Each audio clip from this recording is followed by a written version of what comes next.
Après, il y a toujours des possibilités. On évolue facilement dans la vente à partir du moment où notre travail est fait sérieusement, Oui. où on est capable de se remettre en question et où on fait des bons chiffres.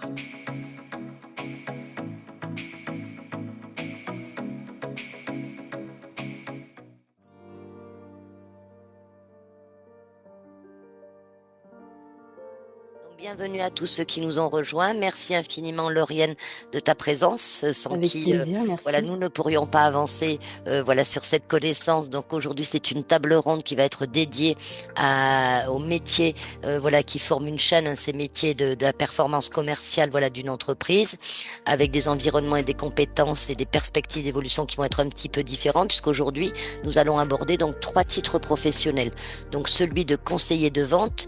Alors ça, on va le voir avec toi tout à l'heure, Lauriane, hein, donc c'est-à-dire les intervenants directs auprès des clients, les métiers également de la relation client à distance, où là, comme le nom l'indique, on est sur de la distance, beaucoup d'outils numériques, bien sûr de téléphone, et enfin le métier de négociateur technico-commercial, donc celui qui va intervenir bien sûr au plus près du terrain, qui va aller voir son client directement dans une dimension bien sûr de négociation et de développement commercial.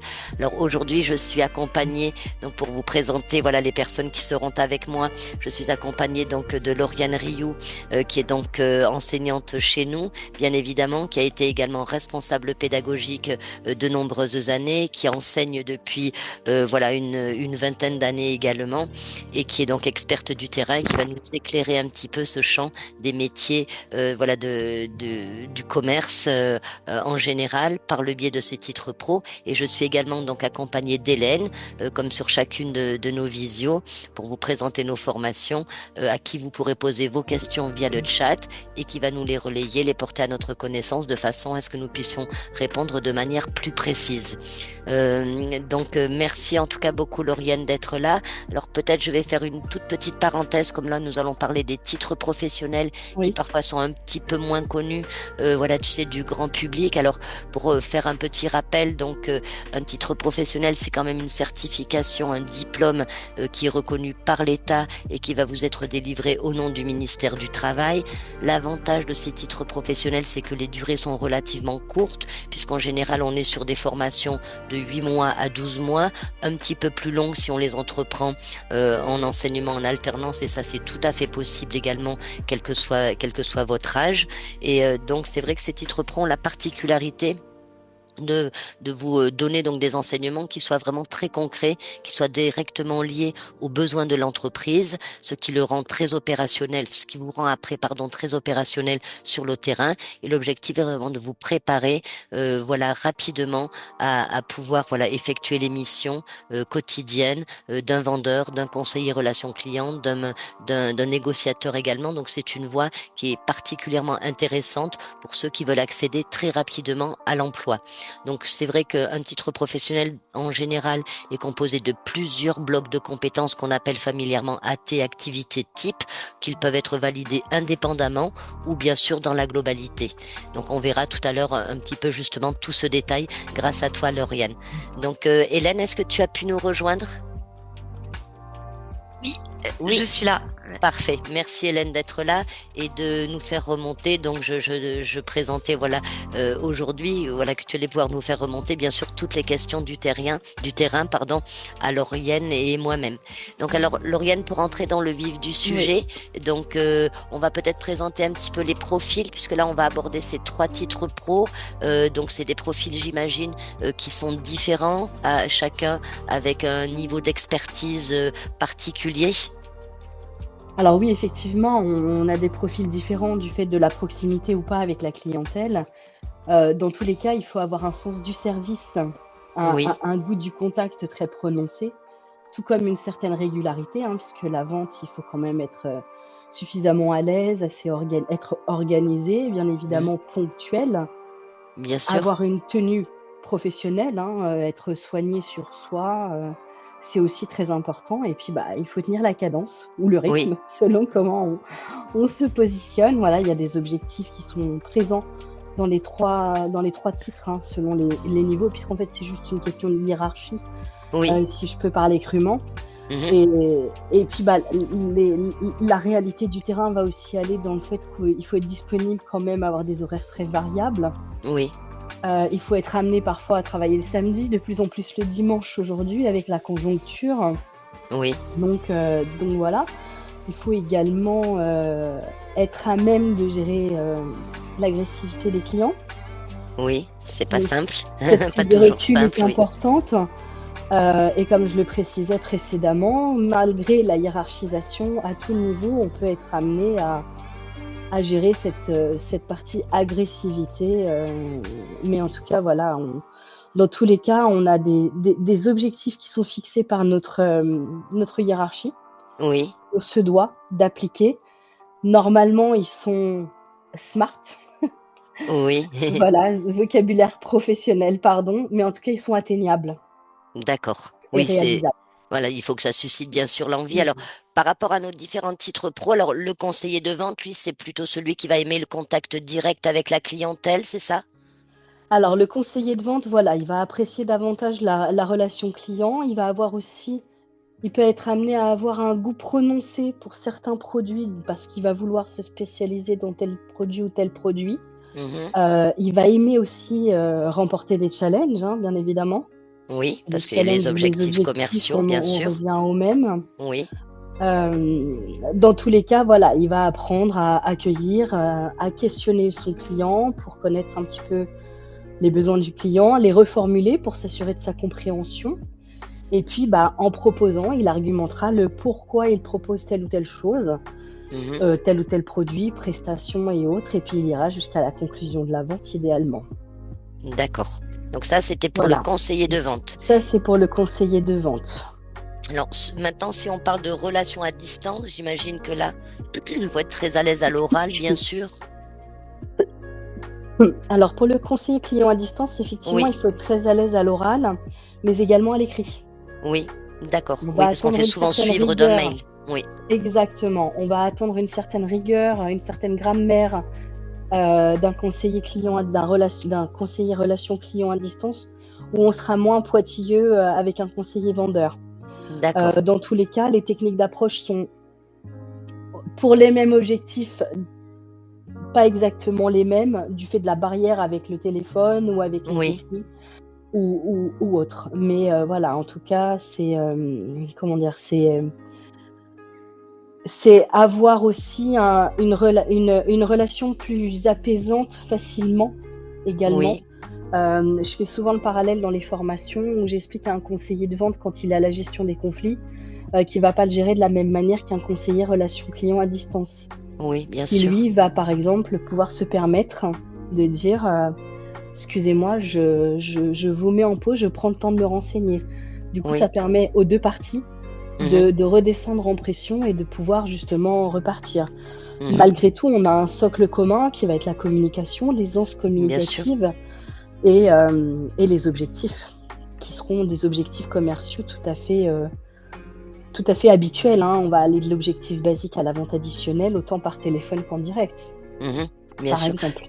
Et là, pas mal d'utilisation de l'outil numérique aussi, peut-être, sur ce titre pro-là. Alors, l'utilisation numérique, oui, effectivement, puisque sur les plateformes, on est amené beaucoup donc à utiliser le téléphone, mais ça peut être le téléphone via l'ordinateur maintenant, puisque c'est ce qui se fait de plus Oui, en plus fréquemment. oui, Donc ça permet à tout le monde de se connecter, d'avoir les délais de connexion, les temps de communication, mais en même temps, ça permet via ce CRM de mieux utiliser la gestion relation client, parce oui, qu'on peut avoir accès à sa fiche plus facilement. On va pouvoir avoir une traçabilité plus facilement également. Donc tout ça est quand même très important, puisque c'est le nerf du métier de conseiller client à distance, conserver un maximum de traçabilité, oui. puisque c'est le type de relation qui peut malheureusement être amené à être le plus contesté. D'accord, bien sûr. Et sûrement avoir aussi une grande force de persuasion, parce que là, c'est vrai que l'acheteur ne peut pas voir le produit ni le toucher. Donc, il y a peut-être aussi ce côté challenge de la vente qui est peut-être encore plus prégnant que chez le vendeur en magasin, peut-être. Alors effectivement, il y a cette partie-là où du coup on exigera des conseillers clients d'avoir pas une expertise, mais une meilleure compréhension du produit. Mhm. Parce qu'effectivement, c'est plus simple de le faire voir, hein. Je vous montre mon nouveau produit ou mon dernier smartphone à la mode. Oui, bien C'est plus sûr. simple visuellement que la description du produit en distanciel. Alors après, par exemple, on cite l'exemple de la téléphonie. Très, très fréquemment, les gens appellent après avoir visité les agences. D'accord, ouais, bien Ça sûr. évite de se redéplacer. Mhm. Mais effectivement, il va y avoir on va attendre de ces personnes-là une capacité de description assez imaginative dans certaines conditions. D'accord. Très bien. Et alors là, je pense à la distance, justement, est-ce qu'il y a besoin de parler une langue étrangère? Pas nécessairement. Tout dépend dans quelle structure on est amené à travailler. Très fréquemment, on travaille en France sur des plateformes françaises, Mhm. donc c'est pas utile d'avoir une langue étrangère, sauf si on travaille pour une assurance internationale ou Mhm. une assurance rapatriement, où là, il serait bien d'avoir l'anglais, par exemple. D'accord. Mais ça fait pas partie du référentiel, c'est pas du tout une obligation, Oui, il n'y a pas parce qu'on d'épreuve de peut... langue dans ce titre Non, pro. D'accord. non, du tout.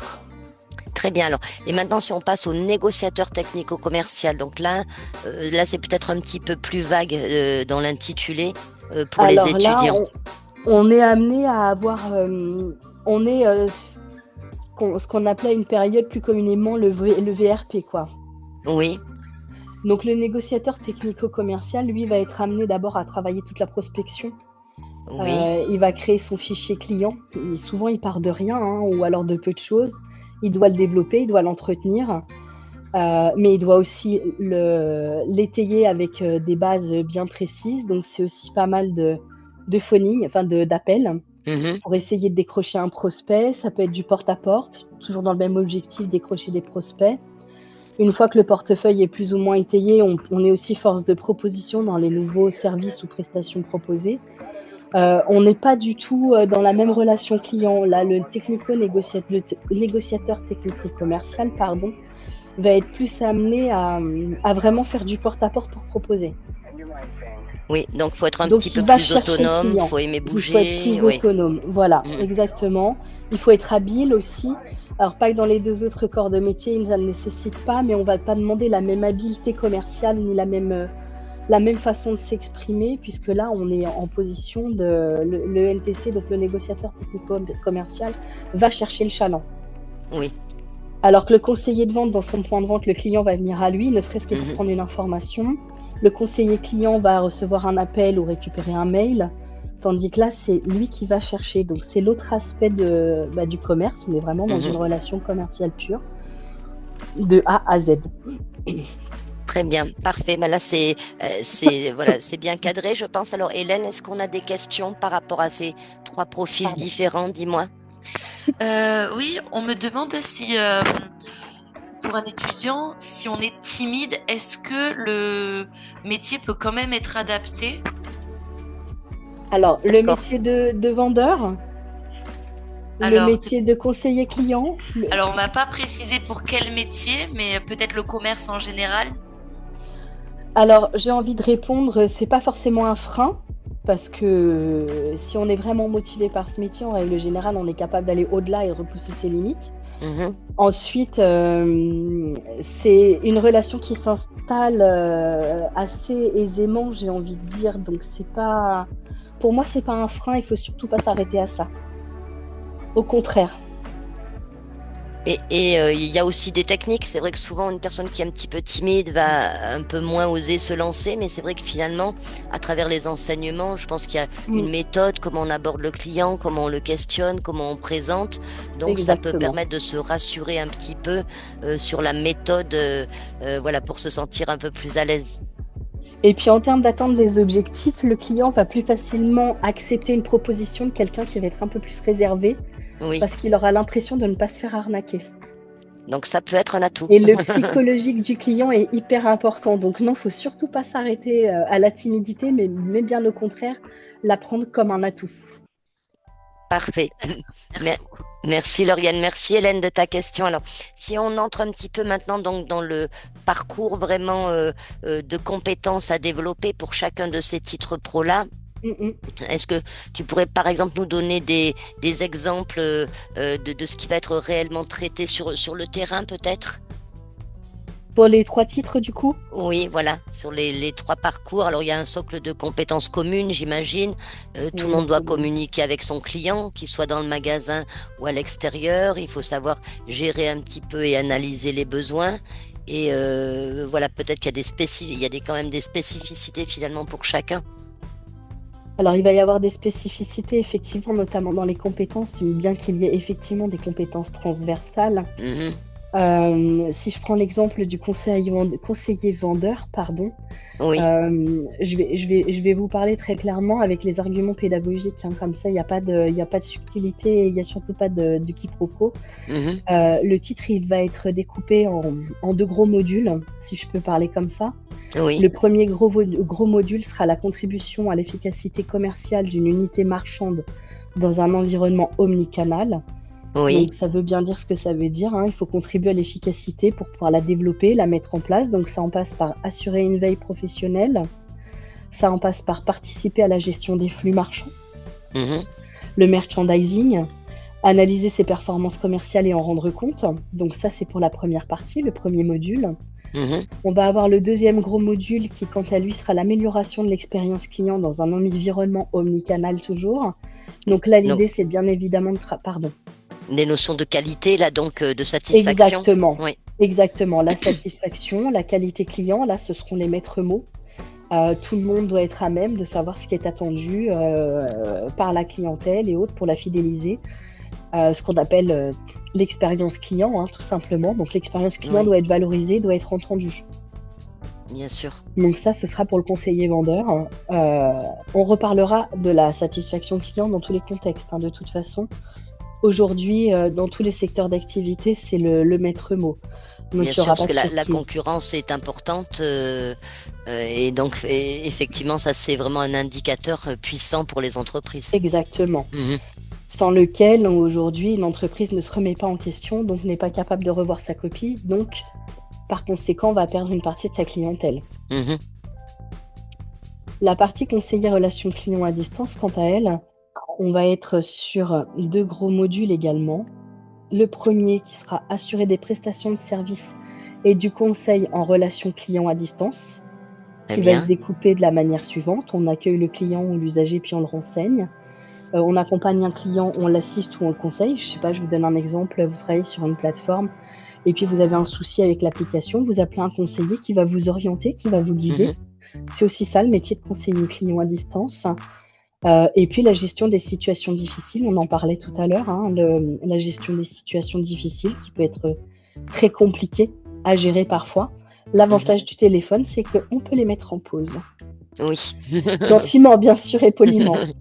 Et le deuxième module est la réalisation des actions commerciales en relation client à distance. Donc là, on est sur des relations de vente, mais également des relations d'enquête de satisfaction, d'évaluation de ces prestations, autant la prestation que nous, on a rendue par téléphone que la prestation proposée Mhm, par la structure que l'on représente. Toujours est l'idée de travailler l'image de marque de la structure et de la conserver. bien sûr.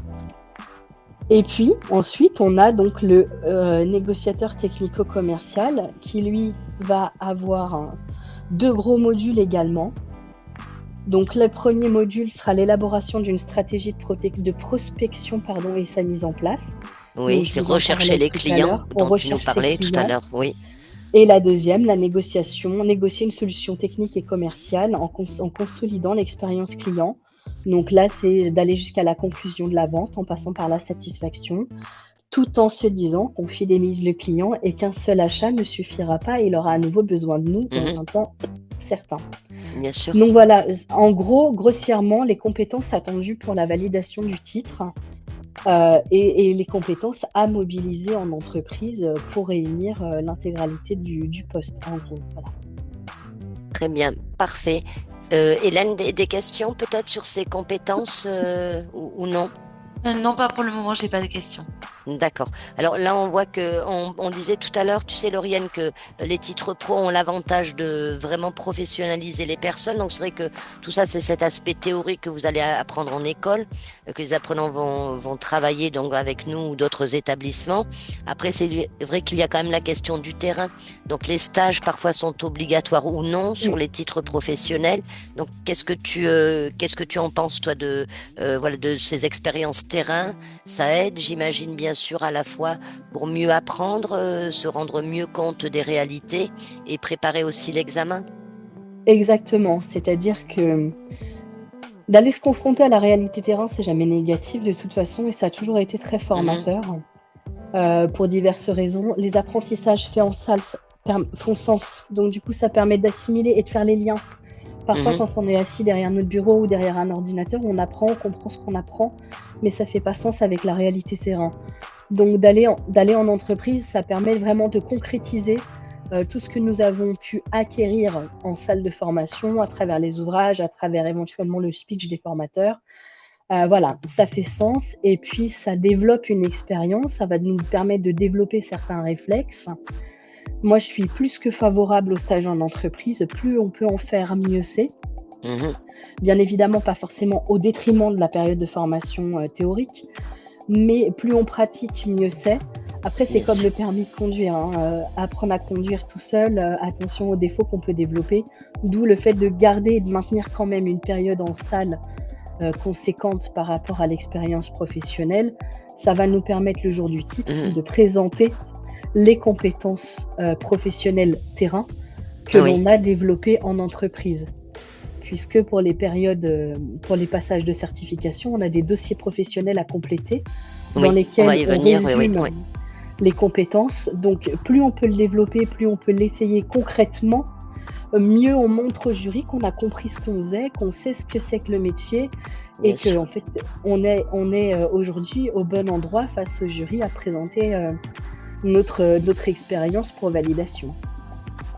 Ensuite, ces stages, alors qui sont non rémunérés, puisque pour certains titres pro ne sont pas obligatoires. Alors, en général, les écoles telles que les nôtres vous remettent des conventions de stage. Hein, Mm. voilà, rassurez-vous là-dessus. Mais est-ce que c'est difficile à trouver un stage? Tout dépend du secteur d'activité, tout dépend des contraintes qu'on Hmm. veut se mettre.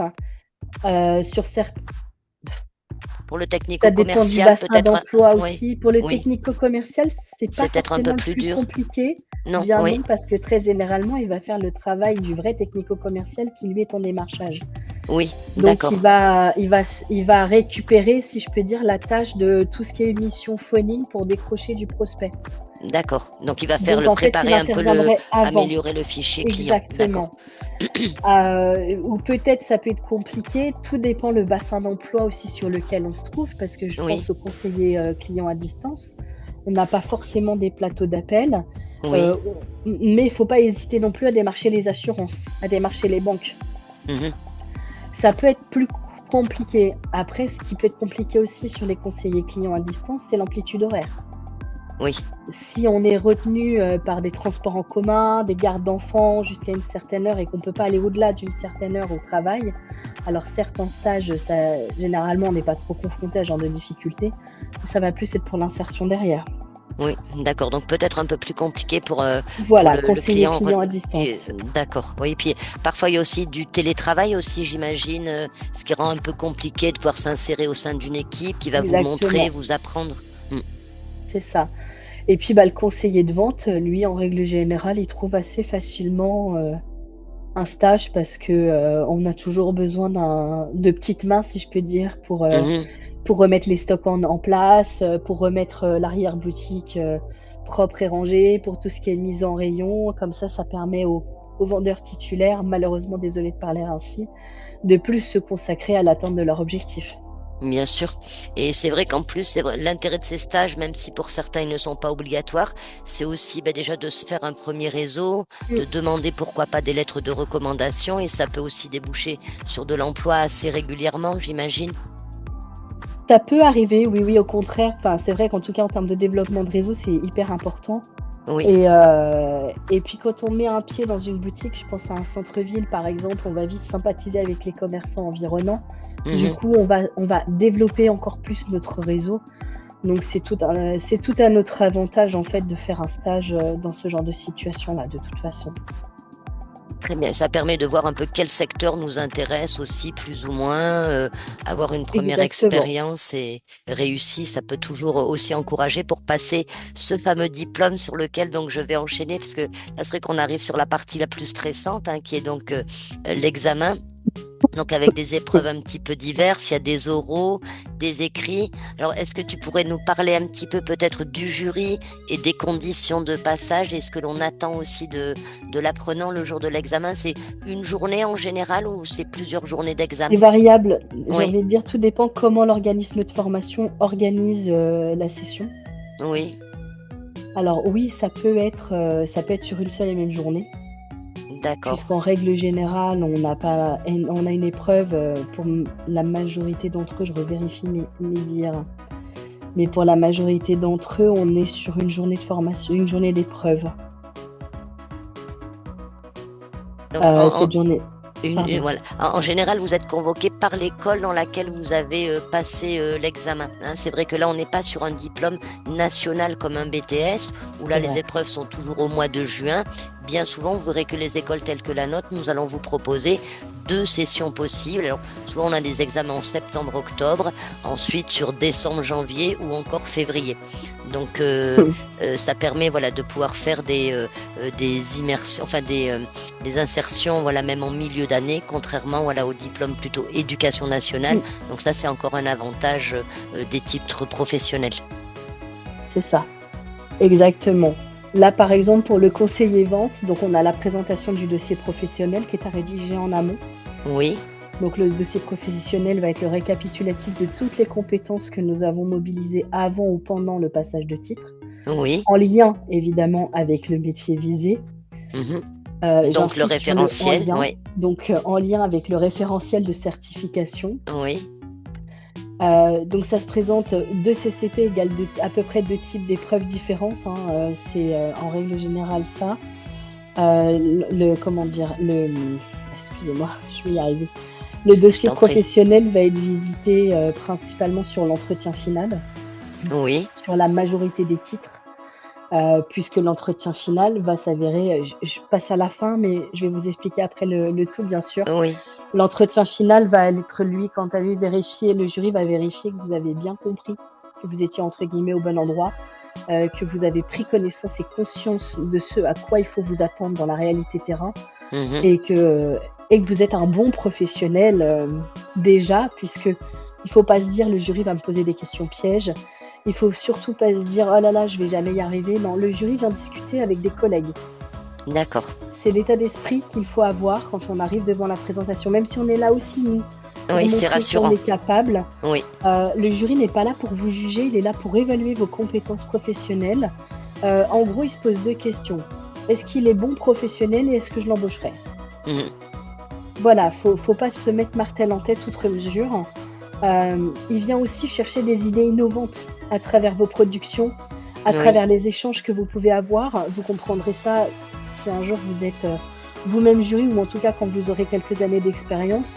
On a la tête dans le guidon, on n'a pas cette prise de recul que vous avez, vous, jeune, arrivé dans le métier. tout à fait. Oui, Enfin, jeune ou moins jeune, hein, mais jeune dans le métier, je vais dans le dire. métier, oui. Du coup, c'est intéressant. Ce sont des échanges qui sont très, très fréquemment très instructifs et très enrichissants. Donc il y a quand même Donc une pour le petite histoire quand même de séduction, comme un peu du jury, au-delà du Exactement, savoir-faire, etc. Oui, exactement. Et puis, on parlait du développement du réseau, c'est aussi un axe de développement de réseau, c'est que si le jury est dans votre bassin d'emploi oui, et qu'il a été convaincu par votre prestation, par vos productions et ainsi de suite, ça peut vous permettre aussi une mise en relation, soit directement avec sa structure, ça c'est oui. déjà vu, D'être recommandé en ou tout cas, d'être oui, recommandé, oui, ou voilà, de vous envoyer vers quelqu'un avec recommandation, ou de lui-même vous recruter. Voilà, oui, ça peut être une piste également. C'est pas à tous les coups parce que sinon ils s'en sortiraient pas, mais ça peut arriver. d'accord. Donc là, c'est une épreuve de 4 heures. On a une mise en situation de 2 heures, Oui, un entretien technique de 30 minutes et des questionnements d'1 h 10 sur la base des productions établies. D'accord. Et donc la partie écrite, elle, c'est des mises en situation professionnelles. On décrit une Exactement, situation avec des problèmes à résoudre finalement, ou une exactement, tenue à avoir. D'accord. exactement. Et puis on fait un focus sur le pourquoi on répond ça, ainsi de Mhm. suite. Et on est questionné tout autour de ça pendant un certain temps. Pendant, hop, hop, pendant une heure, enfin un peu plus d'une demi-heure. Et puis les D'accord. productions sont les productions qu'on a travaillées en amont. Oui, et qui ont Voilà. été corrigés. Alors après, ça dépendra des écoles, mais là, au sein du groupe Adonis, c'est vrai que vos productions sont corrigées. Je sais par les formateurs, vous évoquez aussi beaucoup cette question de l'oral qui peut être un petit peu stressante par des sortes de simulations. Donc c'est vrai que ça se prépare aussi. Oui, Hein. C'est du talent, mais pas que. mais pas que. Voilà, Parce que la production doit comprendre entre 25 et 30 diapositives, donc ça se construit. Il y a une charte à respecter sur bien sûr. certaines thématiques à respecter. Donc voilà, c'est intéressant, mais c'est quand même 1h10 d'entretien sur cette base de travail-là.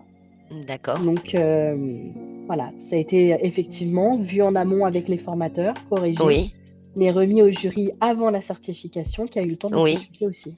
D'accord. Et le jury, donc, ce sont des professionnels du terrain ou comme toi, des formateurs, n'est-ce pas, Lauriane? Alors oui, en règle générale, je crois que les DRETS maintenant, en tout cas en région parisienne, mais c'est pas valable dans toutes les DRETS. Oui. En région parisienne, ils ne prennent que des professionnels du métier. Ils ne prennent plus les formateurs métiers. Ah, d'accord. Ok. Très bien. Parfait, parfait. Alors, est-ce qu'il y a des questions sur cet examen, Lauriane? Oui, Oui. oui. On me demande si, donc, pour ce dossier professionnel, si est-ce que il est important de rester vraiment sur les missions qui ont été faites en entreprise ou est-ce qu'on peut rajouter un petit peu du Inventer, contenu? inventer un petit peu, tu veux dire, Certaines Lauriane? missions, oui. Hélène, d'accord. Je vais laisser Lauriane répondre. Alors, j'imagine que ça s'appuie plutôt sur du réel, mais si on n'a pas eu l'occasion de faire beaucoup de stages et qu'il ne s'est pas passé grand-chose en entreprise, effectivement, on peut être un peu créatif ou pas? Alors, en tant que formatrice, moi, je conseille quasiment uniquement l'expérience professionnelle Oui, passée ou en cours, puisqu'il y a le stage en entreprise qui peut jouer aussi si on arrive tout frais d'un autre secteur d'activité. Après, il ne faut pas négliger aussi ce qui se fait en formation. mhm, bien sûr. Parce Oui, qu'on c'est en dernier recours parce que c'est vrai que c'est moins pratico-pratique, donc il y a moins de concret, c'est plus délicat à présenter au jury, mais plutôt que d'aller inventer ou imaginer, améliorer un scénario oui, quasi existant, dans ces cas-là, vaut mieux reprendre une étude de cas sur laquelle on s'en est bien sorti oui, et on la développe. Voilà. C'est vaut mieux et le dire en toute honnêteté, voilà, je n'ai pas eu l'occasion d'effectuer de stage, j'ai pas trouvé ou voilà, diverses raisons, je suis en emploi, oui, j'ai pas pu. Vaut mieux être honnête. oui. L'idée, le jury, de toute façon, à travers l'échange qu'il aura et la lecture qu'il aura eu des dossiers, se Mhm, fera déjà son idée. mhm. Voilà, oui, voilà, pourvu que les choses soient cohérentes, voilà, qu'on voit qu'il y a quand même des connaissances, comme tu le dis, il faut Oui, s'appuyer beaucoup aussi sur ce qui a été fait en cours, hein, puisque c'est une grosse oui. partie de votre formation, en plus du terrain, bien sûr. Oui.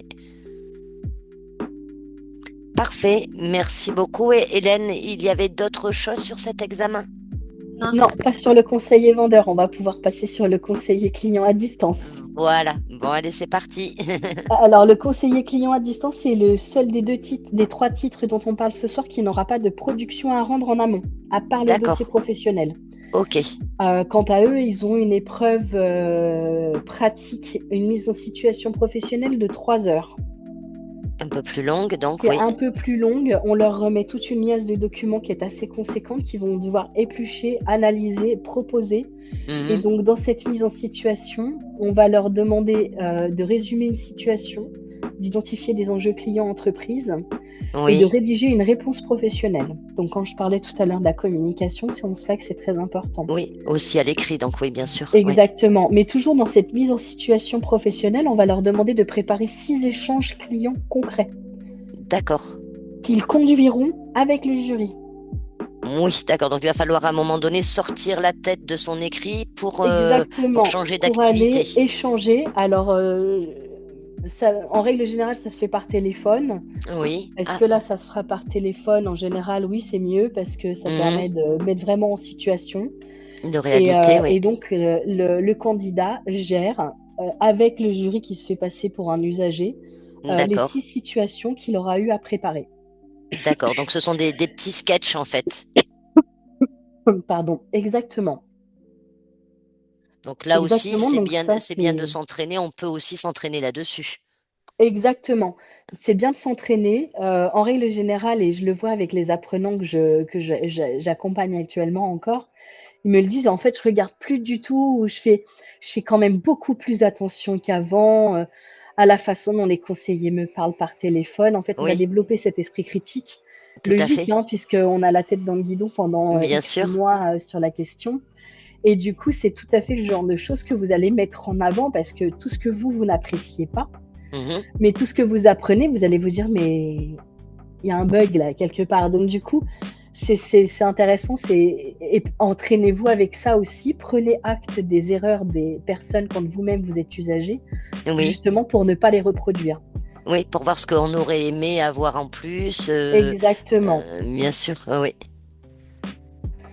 Et puis bah, après, il y a donc l'entretien technique durant lequel on relit les dossiers, on est interrogé, la réaction à un appel enregistré, et ainsi de suite. On va l'évaluer vraiment Mhm. sur sa posture et sa capacité à réagir, parce que l'idée, c'est qu'un conseiller client à distance, il n'a pas une seconde à lui pour réagir, mais direct. Mhm.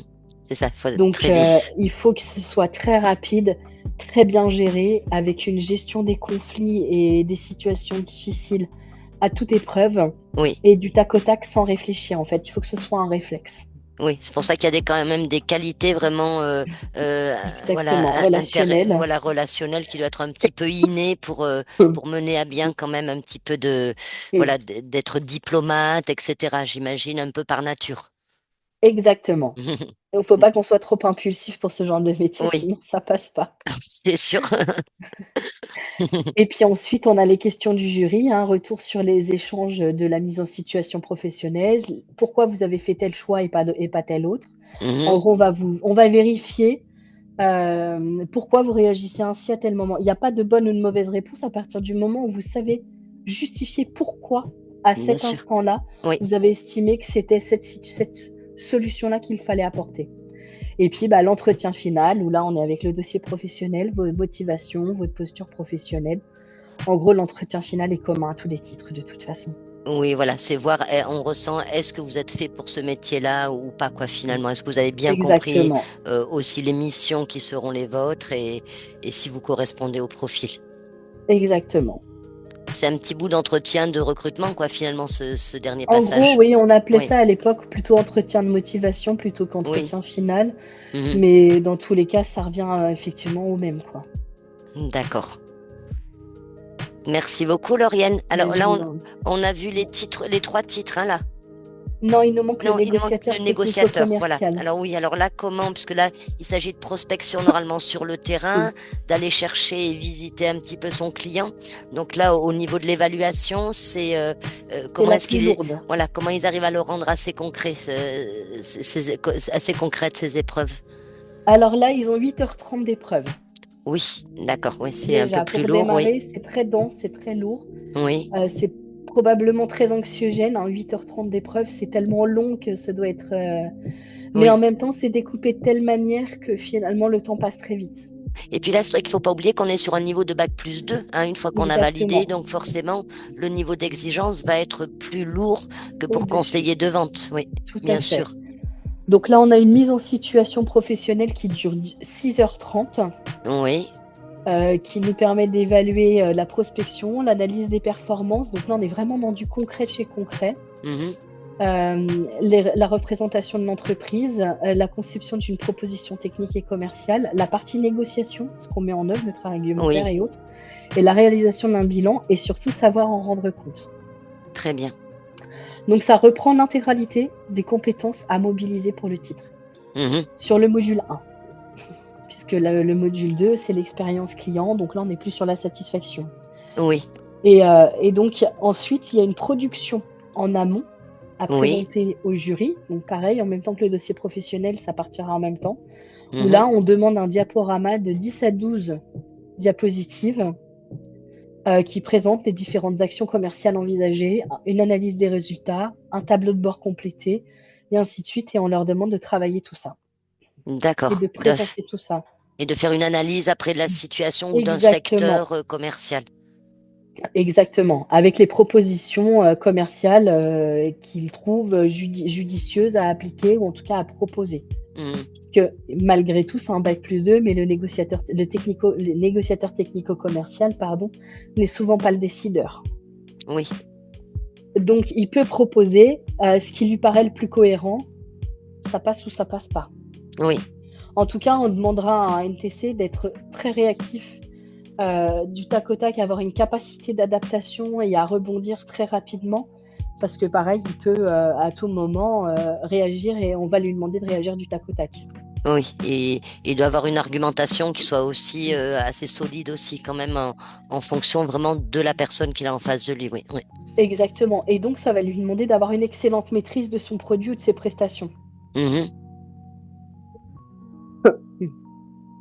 Parce que si c'est pas bien de quoi il parle, forcément, il ira pas bien loin. bien sûr. Donc voilà, cette mise en situation professionnelle et les 1, 2, 3, je vais y arriver. Les documents, pardon, à présenter au jury en amont. Donc il y a deux types de travail à faire. Un Mhm. document de 32 à 38 pages et un diaporama de 28 à 32 diapositives. Oui, donc ce sont des dossiers quand même solides qui se C'est très préparent pas au dense. dernier moment. Oui. Exactement. Donc ça prend du temps, évidemment, avec des Mhm. thématiques bien particulières à présenter à chaque fois. Oui, Toujours dans l'idée que le jury, à travers ces documents-là, va pouvoir balayer sa stratégie depuis la prospection jusqu'à au résultat des analyses d'accord. Donc ça se et au prépare rendu. dès le début un petit peu de la formation, ce type de dossier-là, ou au bout de quelques semaines, le temps de Au comprendre bout de un peu quelques les semaines, le attentes. temps de Oui. prendre ses marques Mhm. avec le parcours, le temps d'identifier aussi ce qu'on veut proposer, Oui. parce qu'on n'a pas forcément le déclic. Le stage peut permettre ce déclic-là et puis Mhm. d'avoir un bon support à préparer avec la base du travail pendant le stage de formation. Après, ça peut être une expérience passée, comme je le disais tout à l'heure. On n'est pas obligé de se cantonner à la période de formation actuelle, hein. On peut aussi Oui. se référer, si l'expérience le justifie, à une expérience antérieure. Mhm. Donc voilà, l'idée, c'est déjà, une fois qu'on a l'idée, on peut se lancer. On démarre vite, vaut mieux parce que c'est quand même dense comme Oui. travail. Mais voilà, rapidement après le départ de la formation, oui, c'est un plus. D'accord. Idéalement, c'est pas mal de choisir aussi un produit ou service à vendre pour lequel on a de l'affinité Ouais, ou du moins une c'est certaine ça. affection, Une entre certaine guillemets. aisance, voilà. Oui, Il faut qu'on ait une aisance pour pouvoir rebondir, parce qu'à travers ce dossier, on va le sentir s'il y a aisance ou pas, et oui, s'il y a capacité à rebondir ou pas. Tout dépend comment si les choses sont présentées. d'accord. Donc oui, c'est important. Très bien. Et là, pareil, les écoles en général, enfin du moins, voilà, les étudiants sont accompagnés aussi sur l'élaboration normalement de ces Mm, dossiers-là. exactement. Et puis bah, l'entretien final, pareil, Oui, sur la base du dossier professionnel et autres. Donc c'est une longue journée, oui, mais à j'imagine, oui. travers cette journée, ça permet de balayer l'intégralité des compétences d'un négociateur technico-commercial. Mhm. Alors, généralement, justement, les résultats aux examens sont plutôt bons pour les titres professionnels parce que souvent, c'est quand même des personnes qui ont eu déjà une certaine expérience, qui Oui. ont déjà travaillé. Et puis, voilà, par rapport aux étudiants que nous accueillons actuellement et habituellement aussi, voilà, quand on est en reconversion ou réorientation, voilà, on fait pas les choses à demi-mesure, on va s'impliquer Non. beaucoup. Donc, je pense que les résultats globalement sont plutôt très bons. En général, les résultats sont même très très bons. Oui. Il y a cette maturité qui fait que quand on est sur un titre professionnel, on n'est pas déjà en difficulté sur les enseignements généraux comme on peut Mhm. l'être en parallèle avec un diplôme. Je ne parle pas pour BTS ou tout le autre, monde, oui, mais sur une oui, partie des apprenants, c'est souvent là-dessus où ça tranche. Je vais oui, sur un titre pro parce que je suis pas à l'aise avec les enseignements généraux. Le fait de pratiquer, le fait d'être dans du concret, ça fait quand même plus facilement sens oui, que par ailleurs. Donc oui, les retours et les résultats sont très positifs et très encourageants. Et puis, on a une maturité qu'on acquiert avec l'expérience, qu'on n'a pas forcément quand on est jeune sorti de l'école et on a C'est cette vrai. prise de recul, de hauteur et ainsi de suite, qui Mhm. nous permettent de, effectivement, d'assurer davantage le jour de l'examen. Oui, En tout d'où cas, ces, de se sentir plus légitime. oui, puis d'où ces entretiens où tu nous disais voilà que le jury finalement est un petit peu en train de dialoguer avec un collègue ou futur Oui, collègue entre guillemets. Mhm. c'est exactement ça. Et du coup, ça crée pas, il n'y a pas de système de hiérarchie ou quoi que ce soit, on est vraiment d'égal à égal. C'est pas Même si c'est le lui stress qui du va nous bac. valider, mais Oui, voilà, c'est ça, on n'est pas au grand oral du bac où il a notre avenir entre ses mains. c'est Alors, il a ça. une partie de notre avenir, mais en même temps, si on est entièrement capable, même si on est en désaccord, mais qu'on est capable d'argumenter, et Mhm. il n'y aura pas de problème là-dessus. Très bien. Bon, ça c'est rassurant aussi pour les étudiants. Alors, une fois qu'on a ce diplôme en poche, donc Lauriane, quelles sont les Oui, évolutions? Par exemple, si on est conseiller de vente, qu'est-ce qu'on peut espérer? Alors, peut-être les types de postes un peu, et on peut espérer évoluer vers aussi peut-être quand on a un titre pro conseiller de vente, on peut passer ensuite un titre pro justement technico-commercial si on a par envie ou exemple, ou responsable voilà. d'unité marchande, enfin Oui, d'établissement marchand. Avant d'en arriver à passer d'autres diplômes, on peut aussi effectivement passer pour certains chefs de rayon oui, évoluer ou au sein des responsables de structures. Oui. magasin, évoluer au sein de la structure. Mhm. En tout cas, il y a de grosses possibilités d'évolution en interne, très fréquemment. On les forme en interne. Après, il y a les titres, hein, il y a le responsable d'unité enfin, d'établissement marchand, pardon, il y a le négociateur technico-commercial, selon vers quoi on veut tendre, mais on n'a pas la même relation client, j'insiste, entre le conseiller de Oui, vente et le négociateur technico-commercial. bien Donc, sûr. c'est pas du tout la même chose. Après, il y a toujours des possibilités. On évolue facilement dans la vente à partir du moment où notre travail est fait sérieusement, Oui, où on est capable de se remettre en question et où on fait des bons chiffres. c'est le nerf de la guerre, oui.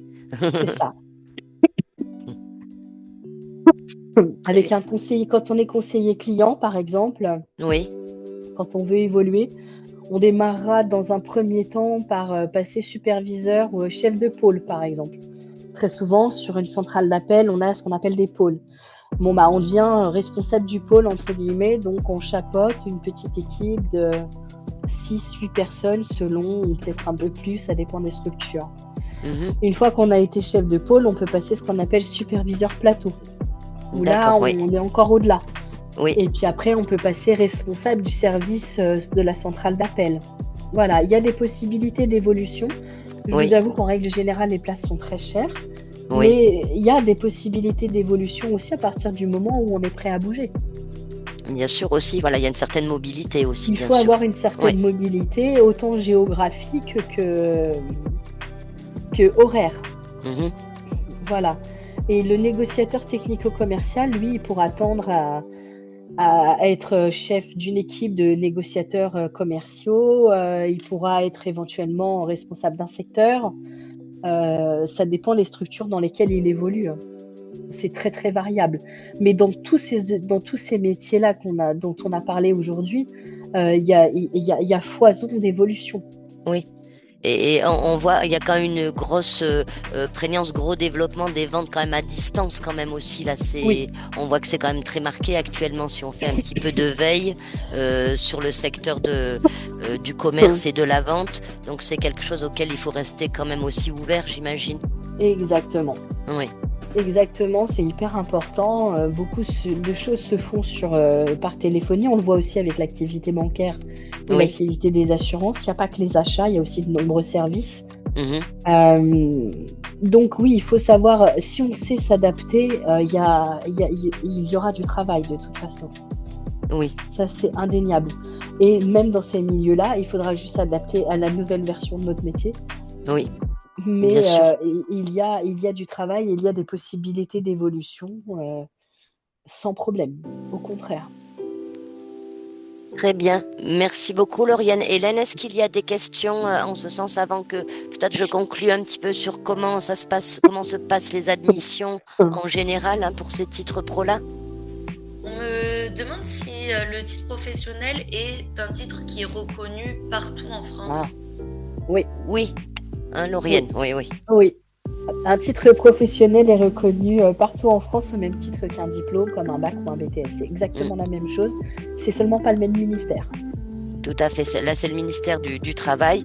Et à noter quand même que les écoles qui vous préparent au titre professionnel ou qui vous font passer les épreuves, parfois c'est pas forcément les mêmes, Oui, font l'objet d'une demande d'habilitation et d'accréditation. exactement. Voilà, puisque c'est vraiment un diplôme d'État remis au nom de l'État par le ministère du Travail. Donc forcément, c'est encadré, il y a un référentiel et les écoles et formateurs doivent aussi remplir certains critères de sélection, Ok, avoir une certification Calliope notamment, qui certifie un certain degré enfin de qualité de qualité, oui. de dispense de formation. Tout à fait. Est-ce que tu avais d'autres questions, Hélène? Non, j'ai pas d'autres questions. Non? D'accord. Alors, je vais peut-être faire juste un tout petit point, tu sais, Lauriane, sur les Oui, admissions en général. Donc, on a vu qu'il y avait des diplômes de niveaux différents, bac, oui, niveau bac, bac plus 2, etc. Donc, c'est vrai que au moment où vous contactez les écoles, alors d'une manière générale, je vais vous dire un peu comment ça se passe voilà, au sein d'Étudis, mais c'est souvent un petit peu la même chose. Donc, bien souvent, concrètement, lorsque vous demandez des renseignements auprès d'un établissement, soit téléphonique, soit par le biais du site. Ça peut être possible aussi, voilà, de vous préinscrire. Souvent, vous avez un échange direct avec un conseiller pédagogique, quelqu'un, voilà, qui va s'assurer un petit peu de la cohérence de votre projet, du profil justement auquel vous semblez le mieux correspondre entre ces trois titres professionnels sur la vente. Et après, il en existe encore d'autres que nous proposons aussi. Donc, je vous invite à regarder notre site. Mais souvent, ça passe voilà par un bon entretien avec vous pour arriver à déterminer ce qui conviendra le mieux. Est-ce que la modalité d'enseignement vous convient également? Ensuite, très rapidement, souvent vous avez donc une réponse quant à votre admissibilité. S'il y a des prérequis qui sont demandés, ça peut être des niveaux de formation, notamment pour le titre pro de négociateur technico-commercial. Bien souvent, c'est un niveau de bac ou du moins une certaine expérience professionnelle dans le domaine qui soit reconnue. Si vous n'avez pas, parce que beaucoup de personnes ont travaillé en vente, c'est vrai, en apprenant sur le terrain et à un moment donné ont envie d'une reconnaissance des compétences acquises et le titre professionnel peut être tout à fait adapté pour eux. Donc dans ce cas-là, voilà, on regarde quand même un petit peu votre expérience, on demande bien souvent un CV et vous avez en général une réponse immédiate. Et bien souvent les établissements scolaires, enfin les établissements qui dispensent la formation vont souvent vous proposer plusieurs sessions dans l'année, souvent une en septembre et janvier, ou alors avec parfois aussi des entrées et sorties permanentes. Alors là, je vais pas faire très très long là-dessus, mais c'est vrai qu'il y a aussi toujours à envisager un financement de cette formation. Donc pour la plupart des écoles, vous pouvez aussi, si vous êtes salarié actuellement ou l'avez été, mobiliser bien sûr votre CPF pour déployer voilà un petit peu vos compétences et continuer à vous former, puisque maintenant c'est vrai que la formation c'est vraiment tout au long de la vie. Je pense, Lauriane, on a des étudiants qui ont un petit peu de tous les âges, de juste exactement. post-bac jusqu'à des gens qui ont une cinquantaine d'années, voire parfois même, j'ai souvent des apprenants qui sont à deux pas de la retraite, mais qui ont envie justement d'avoir une activité différente ensuite et qui vont utiliser par exemple leur CPF pour se former, pour envisager une activité peut-être à temps partiel ou autre, mais ça peut être à n'importe quel moment de la vie. Les trajectoires, voilà, toutes les trajectoires sont possibles désormais, c'est vrai. Alors, ces trois titres professionnels, pour conclure, Lauriane, on voit que ce sont des voies qui sont complémentaires vers des métiers Oui, de la vente et aussi de la relation client, qu'on peut oui, aussi évoluer, voilà, en fonction des niveaux, et que le choix finalement dépend un petit peu de la personnalité de chacun, des exactement. Et de son attentes, appétence. voilà, de son appétence, de l'environnement dans lequel on a envie de Mm. travailler, si on est un petit peu plus autonome et solitaire ou si on a envie d'être en boutique avec une équipe et finir par manager aussi.